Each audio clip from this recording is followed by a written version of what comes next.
¿Cómo vamos a hacer la voluntad de Dios si no conocemos la voluntad de Dios? ¿Cómo vamos a actuar conforme a como Dios quiere que actuemos si no sabemos cómo es que Dios quiere que actuemos? Por eso decimos, podemos tener conocimiento de Dios y vivir una vida piadosa, pero no podemos vivir una vida piadosa si no tenemos un conocimiento de Dios. Es algo así como lo que pasa con el oxígeno y el fuego. El oxígeno solo no produce fuego, ¿o sí? Produce a lo mejor un ventarrón, pero fuego no. Pero si no hay oxígeno, usted no puede hacer fuego. Es un elemento básico, aunque no exclusivo. Es lo mismo con el conocimiento de Dios. El conocimiento de Dios no nos garantiza vivir vidas piadosas, pero el conocimiento correcto de las cosas de Dios es necesario para vivir una vida piadosa.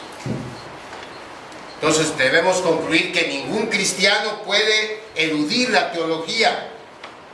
Todos los cristianos tenemos una teología, todos. Entonces la cuestión no es si es que somos teólogos o no. Eso tenemos que darlo por hecho. La cuestión de fondo de veras es qué clase de teología tenemos. Si tenemos una teología sólida, una teología cierta, o estamos abrazando una doctrina falsa. Esa es la cuestión. ¿Qué clase de teología tenemos? ¿Nuestro concepto de Dios, del Evangelio, es el correcto?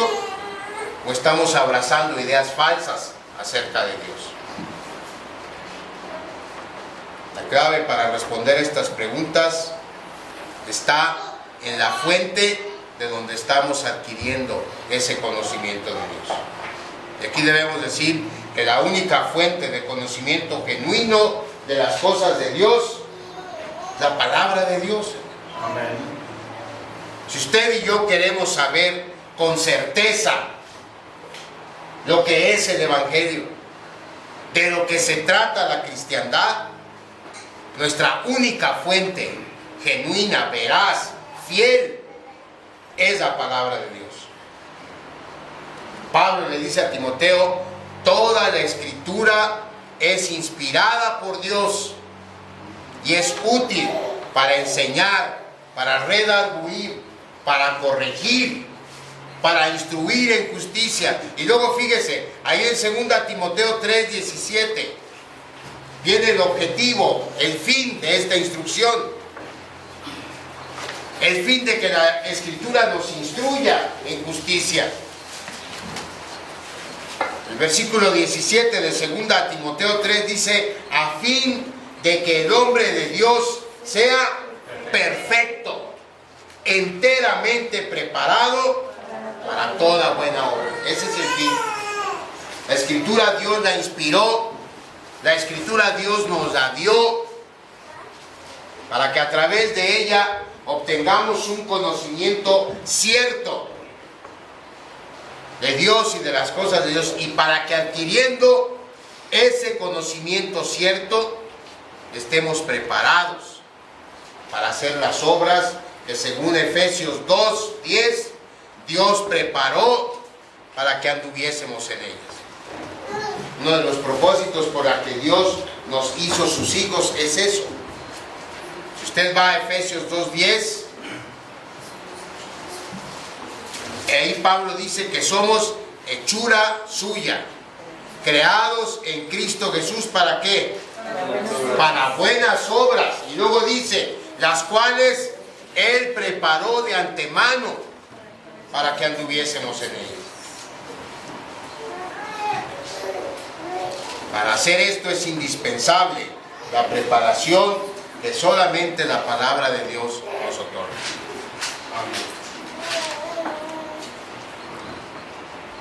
Por lógica, cuando nos apartamos de ese conocimiento, no podemos esperar que resulte nada bueno.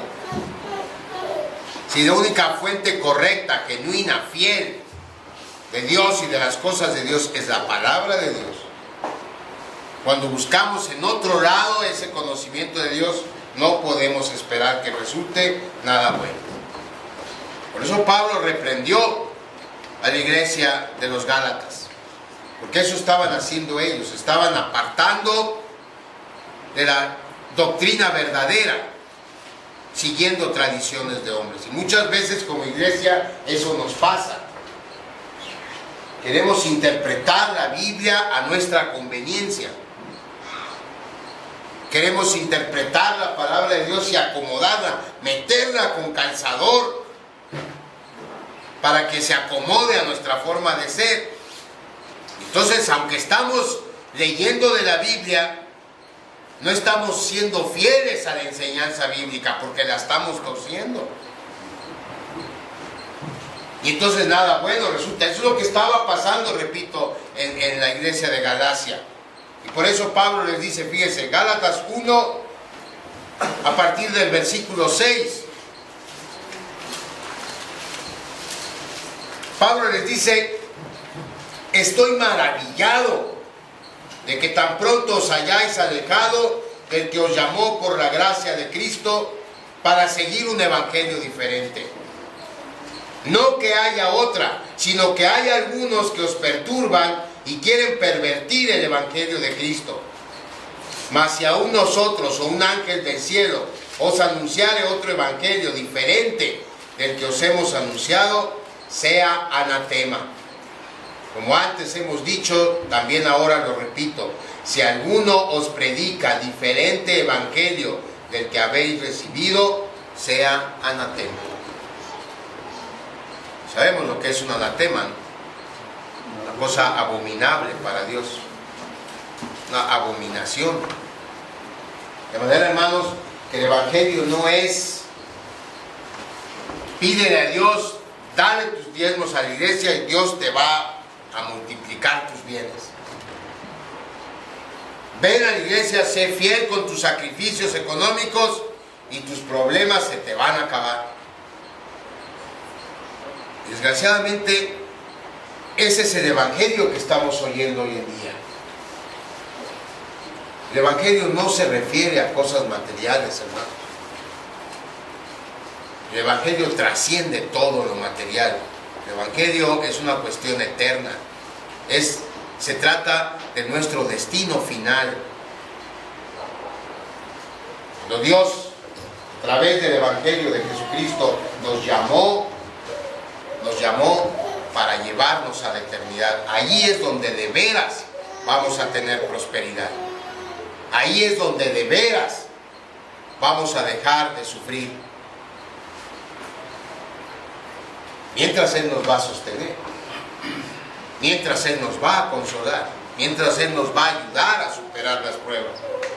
Pero el evangelio no es para esta tierra ni para este mundo. Desgraciadamente hemos torcido así, o mucha gente ha torcido así el evangelio. De manera que es indispensable asegurarnos que estemos aprendiendo acerca de Dios, de la fuente correcta y de la manera correcta.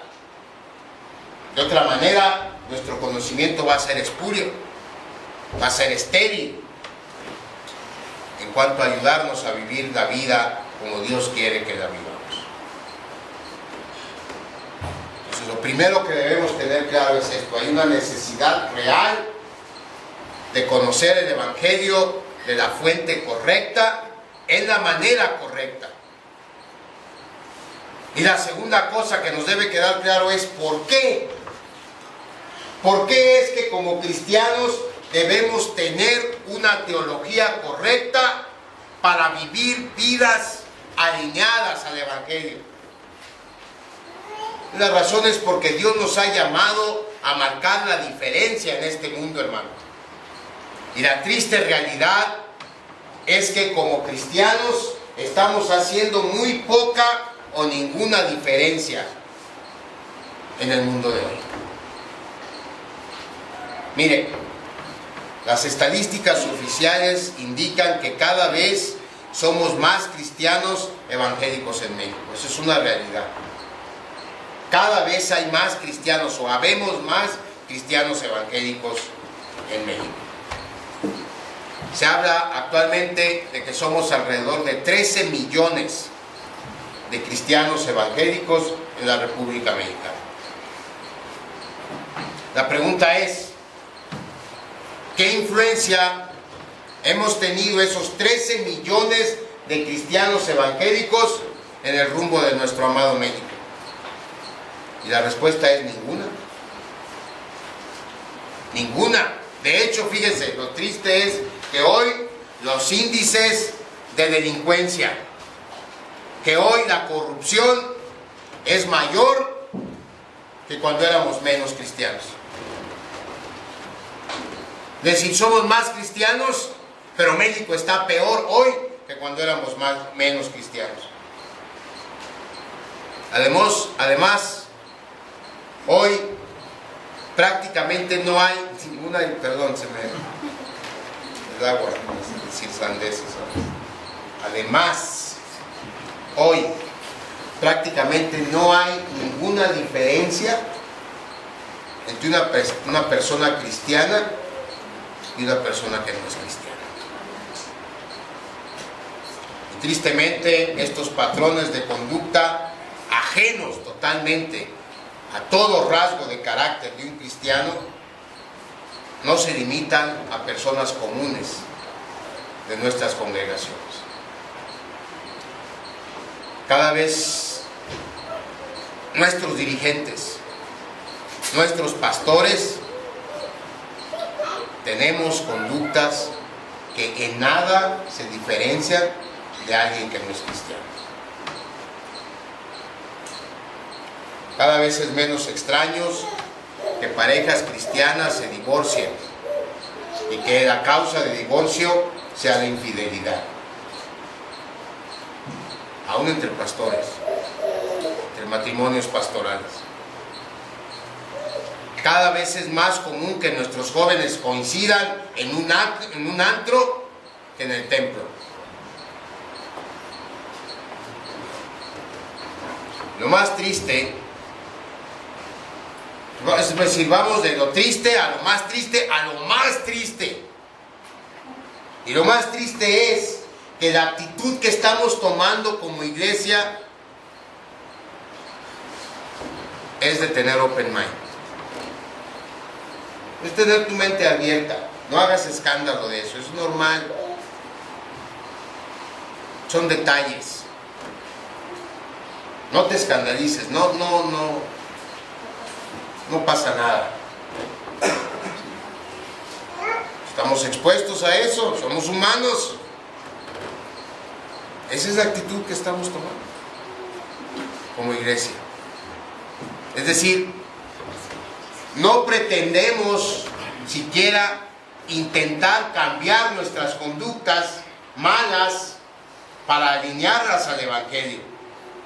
Lo que pretendemos es que no nos importe que esas conductas no estén alineadas al Evangelio. Estemos bien con eso.